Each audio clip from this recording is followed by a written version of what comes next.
नमस्कार विद्यार्थी आणि शिक्षक बांधवांनो, पहा 5 सप्टेंबर शिक्षक दिन. या शिक्षक दिनाचं सुंदरसं आणि अप्रतिम असं भाषण आपण या व्हिडिओमध्ये पाहणार आहोत. चला तर मग लगेचच पाहूया शिक्षक दिन भाषण. ज्योत पेटवण्यासाठी समयीत हवी वात, ज्योत पेटवण्यासाठी समयीत हवी वात, चांदणं पाहण्यासाठी आकाशात हवी रात, चांदणं पाहण्यासाठी आकाशात हवी रात, आणि ध्येय गाठण्यासाठी हवी शिक्षकाची साथ, आणि ध्येय गाठण्यासाठी हवी शिक्षकाची साथ.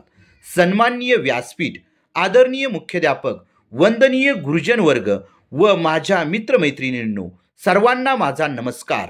विद्यार्थ्याला ज्ञानाची नवी दृष्टी देऊन समाजाला योग्य दिशा देणाऱ्या माझ्या तमाम गुरुजनांना प्रथम माझे कोटी कोटी प्रणाम, कोटी कोटी प्रणाम. शिक्षक दिन हा आपल्याला संस्कारक्षम बनवलेल्या महान शिक्षकांना वंदन करण्याचा दिवस आहे. एक पुस्तक, एक पेन, एक विद्यार्थी आणि एक शिक्षक हे संपूर्ण जग बदलू शकतात. शिक्षक हे विद्यार्थ्याला ज्ञान देण्याबरोबरच जीवन कसे जगावे ते शिकवतात.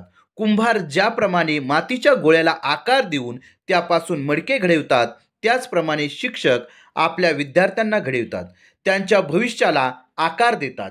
शिक्षकाच्या हातात देशाचे भवितव्य असते. शिक्षक दिन हा देशाच्या तसेच समाजाच्या प्रगतीसाठी कष्ट करणाऱ्या सेवेचा सन्मान आहे.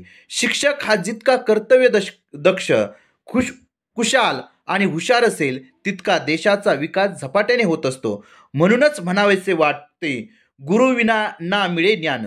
म्हणूनच म्हणावेसे वाटते, गुरुविना ना मिळे ज्ञान, ज्ञानाविना ना मिळे सन्मान. जीवन भवसागर तराया, चला वंदूया गुरुराया, चला वंदूया गुरुराया. शिक्षक आपल्या आयुष्यातील खूप महत्त्वाची व्यक्ती आहे.